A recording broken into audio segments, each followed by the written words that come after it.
Hello and welcome to What's Up Wednesday.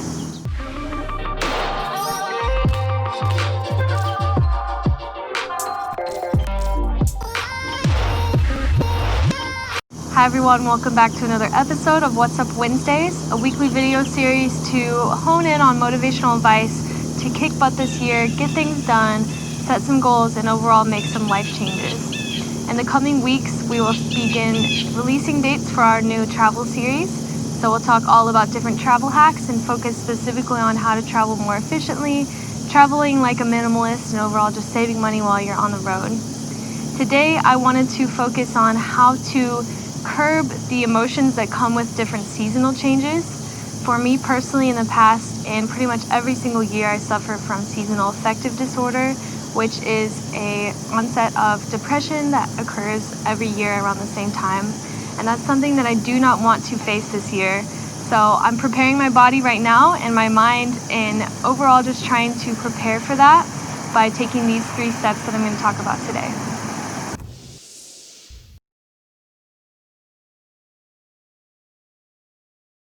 So my name's Hannah, and I wanted to cover this topic this week because it's something that I face, like I said, every single year.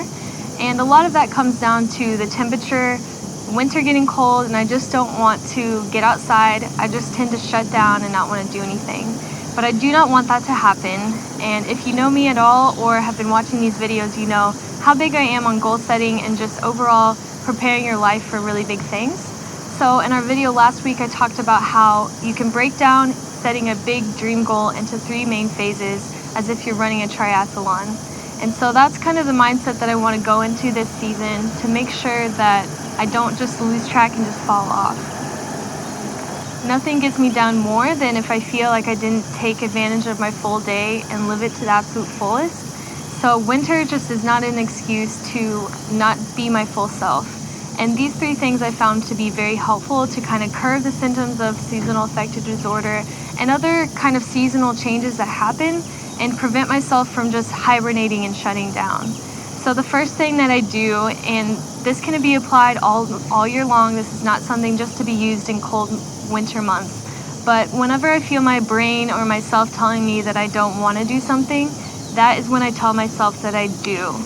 Your brain believes whatever you tell it. So you are actually creating everything that you believe to be true in your mind. So if you're telling your body, I don't want to get out of bed, I can't get out of bed, I can't do this, that's what your brain is going to believe. So starting now before it gets super cold, depending on where you are in the world, you can train your brain to start tricking yourself into doing things you don't want to do. My biggest culprit for this is getting out of bed. I'm terrible at that.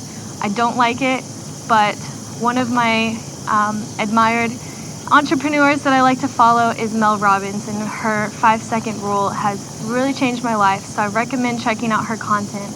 But essentially, when you're waking up in the morning, you count down from 5, 4, 3, 2, 1, and you get up. And this technique has helped me more times than not, and not just for getting out of bed, but to trick my brain into doing things that I don't want to do. So when it comes to like doing laundry or grocery shopping, which I really do not like to do, I tell my brain, you know what, I'm really excited to go grocery shopping. I'm going to eat really healthy, I'm going to get really good stuff. And my treat for doing that is to pick out one thing that is not on my list to have as a treat. As like I'll try a new food item. One week I'll get a dessert, something like that. So that gets me motivated, and it also tricks my brain into thinking less, distastefully about grocery shopping, getting out of bed, and other things that I don't want to do. So you can begin trying to use this technique for all the little things that we don't want to do in life, like paying bills and, anything that comes to being an adult that we have to do. Just start tricking your brain and saying, I can do this. I'm excited to pay this bill because guess what? When this is paid, then that means that I have everything done for this week and I'm an adult and I can fully support myself, and that is enough motivation for me. So the second technique that I use to kind of curb this hibernation sort of mode that I get into in the winter is to not reward my body with food. So we are animals, just like all the other animal species.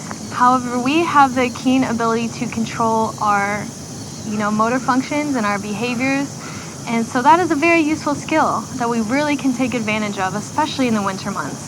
So we're not like bears where we can just hoard all this food and just sleep for the winter. And we're not like other ground animals where we can hoard a bunch of food and just stock up and just kind of chill. Because when we do that, our bodies don't function to the absolute best. So on days when I'm having a really hard day, on the days that I don't want to get out of bed, or I'm not motivated to do what I normally would want to do, I don't reward myself with food, because that's telling my body that it's okay to have whatever that negative or not so beneficial behavior is. So if I'm trying to get out of bed and go exercise, and I tell my brain I can't get up, I don't want to get up, I don't feel like working out, and also reward myself with bad food, now I've not only not gotten my exercise, but I haven't eaten well either. So that makes it 10 times harder to do the thing that I really need to do. So coming up with these winter months, I'm a huge, guilty person when it comes to eating sweets and carbs and things that just taste really yummy.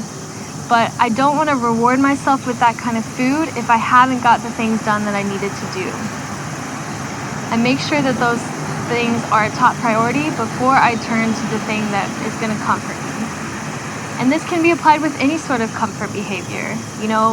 If you turn to binge watching TV, or turn to gaming, turn to some kind of a substance, turn to any sort of thing that is preventing you from actually doing the thing that you need to do, that's going to bring some productivity to your life and get you active.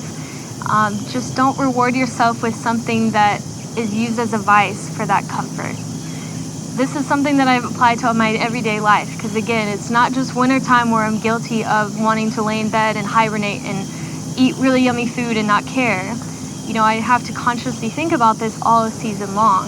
And so this is some, behavior that I've tried to correct really well and to kind of control. And so when I feel like I'm getting to a point where I feel depressed, or I am just really low energy and unmotivated, rewarding myself with a behavior that keeps me in that state is not doing myself any justice.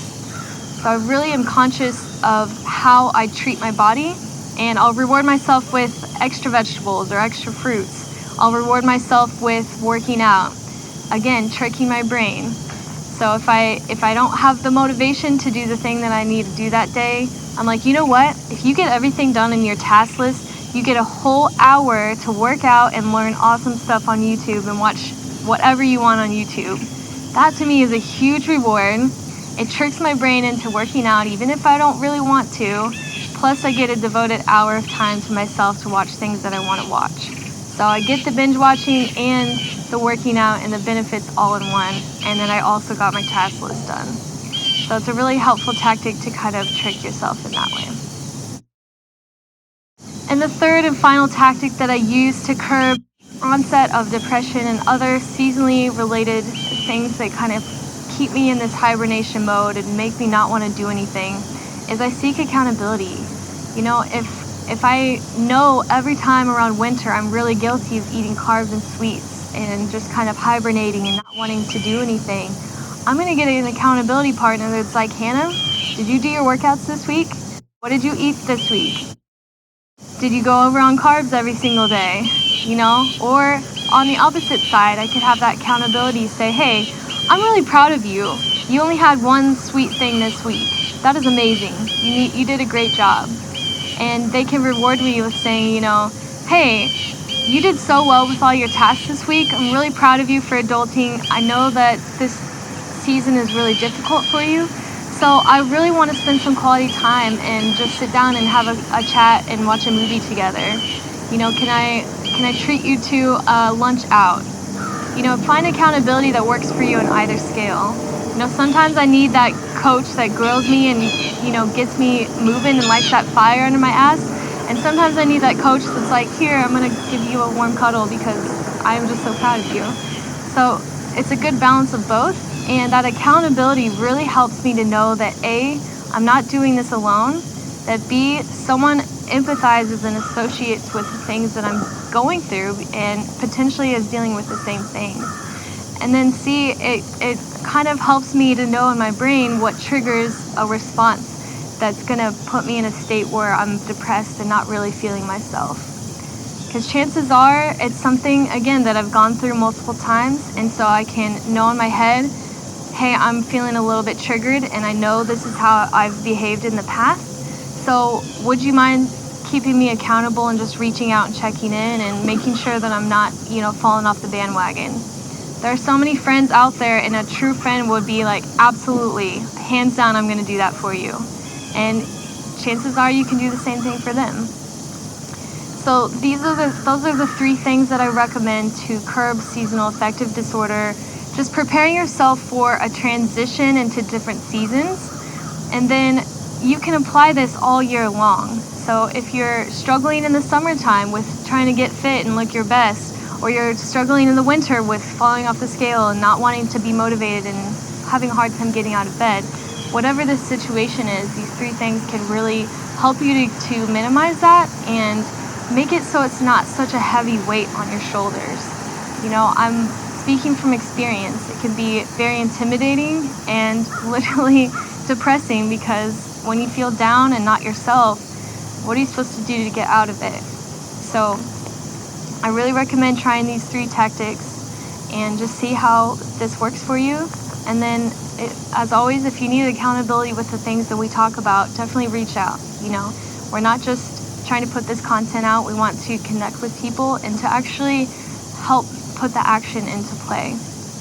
So with that said, we've been discussing dates to release our new series. So this will be episode 23, I believe, if I counted correctly. So episode 25 will kind of end this sort of style of What's Up Wednesday videos. We're going to be taking our camera out into different nature areas and different parts around our city to actually show you live in action places that you can go and give you some information about it. So it saves you time by not having to research on your own. You can actually see, a firsthand perspective of what is so cool about Kansas City and why we love to be here.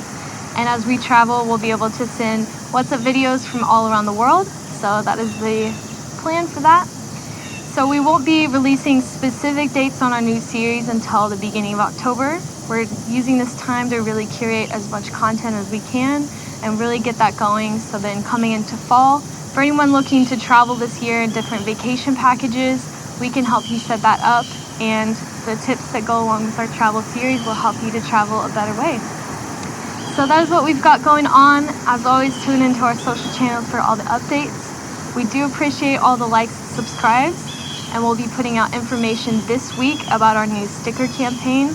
And what is that? What are we going to be doing with that? We'll have all the details on that too. So thank you all so much for tuning in. We'll see you all next time. Bye for now.